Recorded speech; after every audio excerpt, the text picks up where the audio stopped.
नमस्कार, जय शिवराय। आज खरं तर बलिदान मासाचं औचित्य साधून विजन इंटरनॅशनल स्कूल यांनी जो छावा फिल्म सर्व विद्यार्थ्यांना पूर्ण दाखवला। खरं तर विजन इंटरनॅशनल स्कूलचे मी आभार मानतो।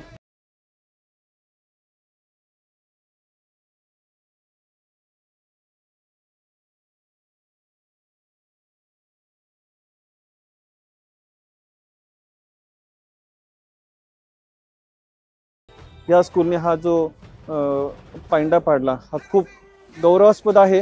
मी विजन इंटरनॅशनल स्कूलचे पोकर्ण सरांचे पूर्ण त्यांच्या टीमचे खरंच अभिनंदन करतो।